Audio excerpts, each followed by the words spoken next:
Oke, selamat datang kembali di channel YouTube kita, Insight of Consulting Indonesia, platform yang menghadirkan wawasan mendalam terkait regulasi dan juga strategi bisnis seputar kosmetik dan juga pangan. Pada kesempatan kali ini kita akan membahas tentang pedoman zat-zat berbahaya atau zat-zat yang dilarang yang terkandung dalam makanan sesuai dengan regulasi BPOM, Badan Pengawas Obat dan juga Makanan.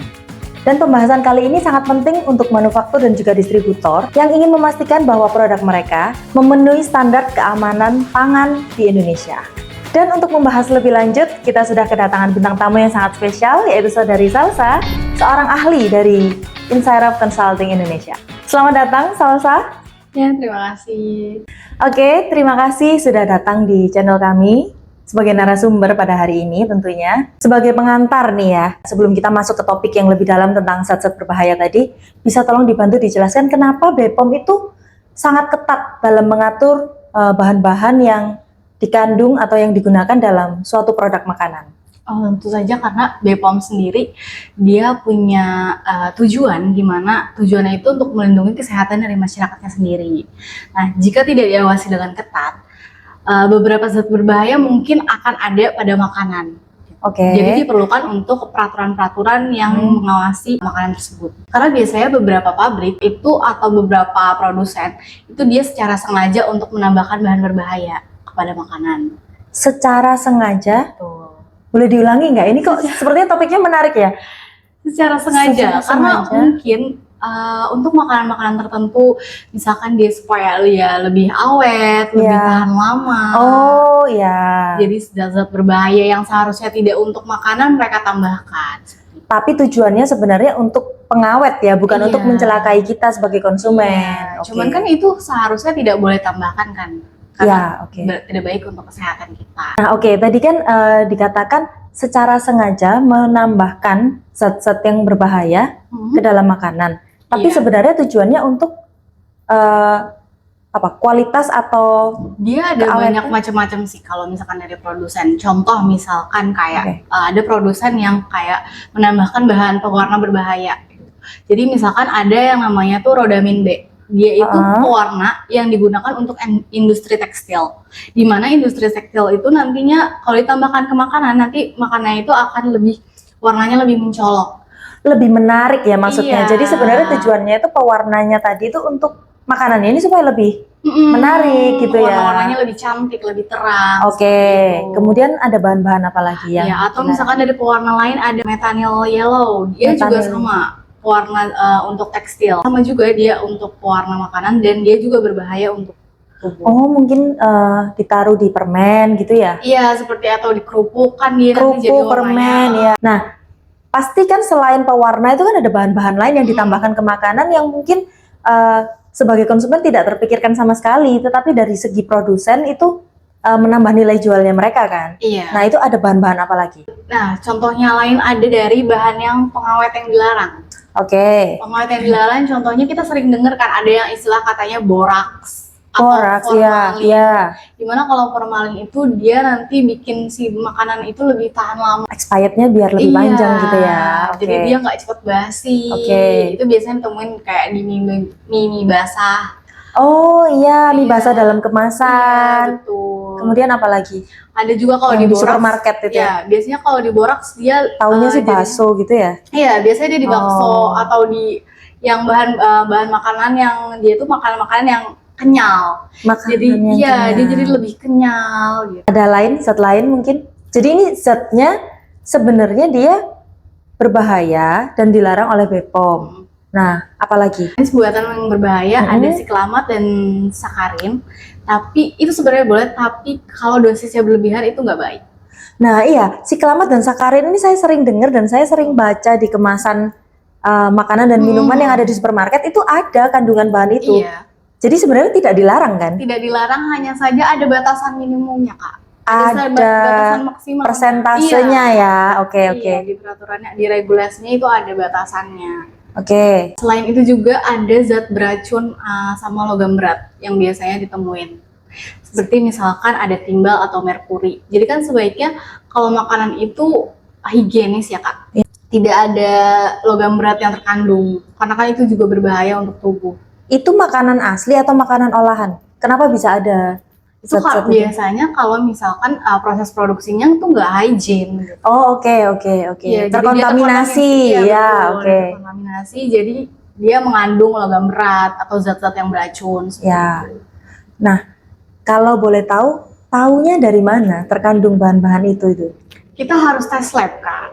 Harus ada tes lab. Iya, betul. Oke. Karena yang paling terpercaya kita lihatnya dari hasil lab.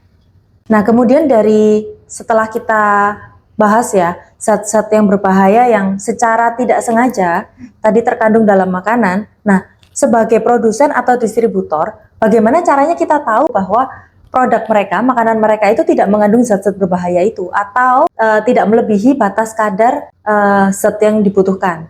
Oh, jadi sebagai manufaktur atau sebagai produsen itu perlu ada langkah-langkah pengawasan terhadap makanannya sendiri. Ya. Sebagai manufaktur, dia harus menggunakan bahan bakan yang memang tersertifikasi, yaitu sesuai dengan standar yang ditetapkan sama BPOM.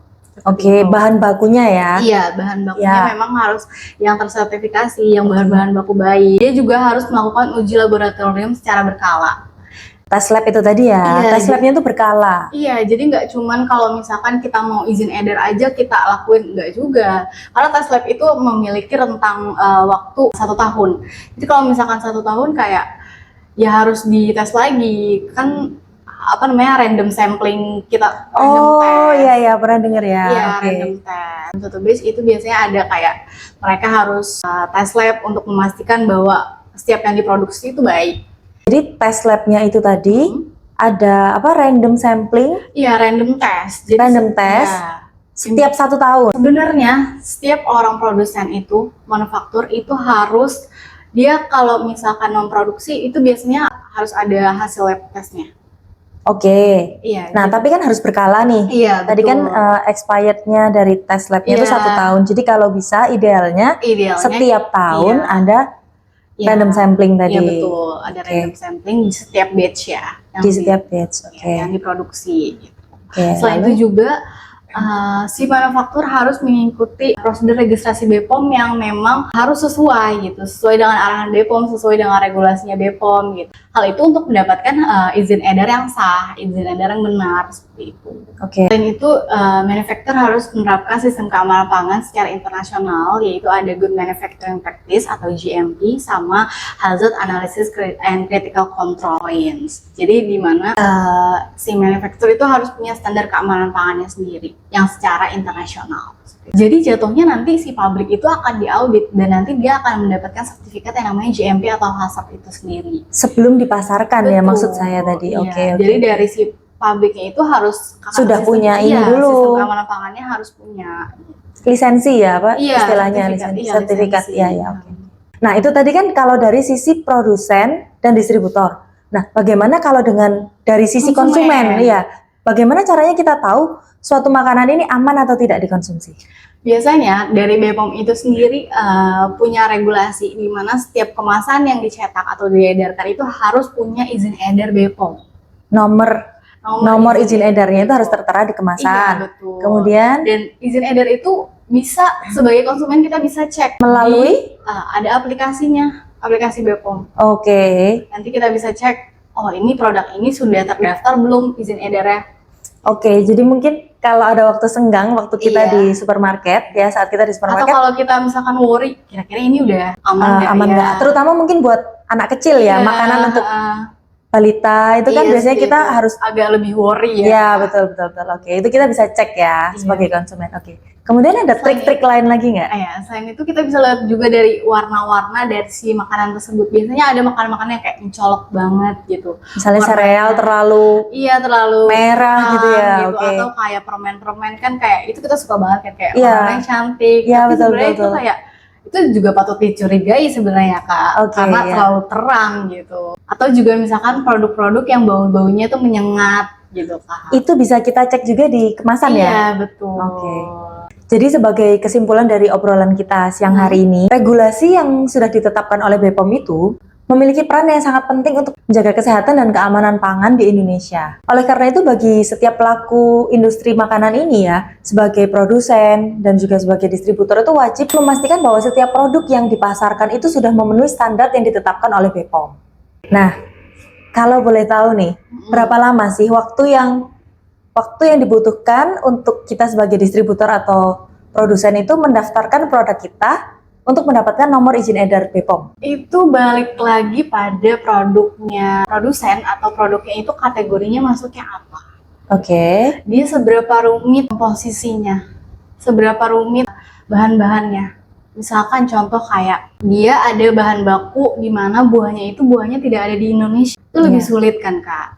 Gitu. Atau misalkan dia untuk makanan-makanan bayi atau makanan-makanan anak kecil, itu pasti pengawasan atau regulasi atau peraturannya itu lebih ketat.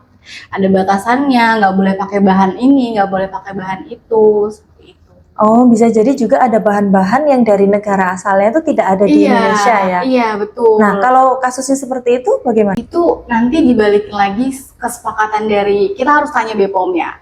Itu bisa digunakan atau enggak. Oke. Tapi Anda sebagai konsultan Insyrof itu, kalau misalnya menghadapi klien yang ingin mendaftarkan produknya dengan bahan yang tidak ada di Indonesia, bisa ya?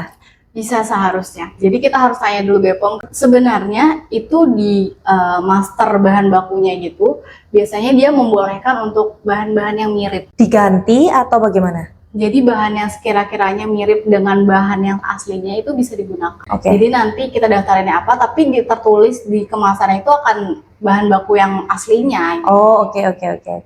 Nah, itu sedikit trik ya nanti kalau misalnya ingin mendaftarkan produk bersama kita. Jadi summary-nya kalau boleh digabungin lagi ya obrolan kita hari ini. Tadi kan sempat kita singgung juga ada zat-zat berbahaya yang dilarang oleh BPOM. Bisa kita lihat di list ini ya, ada pewarna berbahaya itu tadi nggak boleh. Methanol yellow gitu. Kemudian tadi sempat dibahas juga ada pengawet yang berbahaya. Ya, ada formalin sama boraks. Kemudian kalau tidak salah tadi ada pemanis buatan berlebihan ya. Ya, itu siklamat dan sakarin boleh, tapi kalau tidak boleh kalau misalkan dosisnya tinggi. Melebihi dosis yang dianjurkan.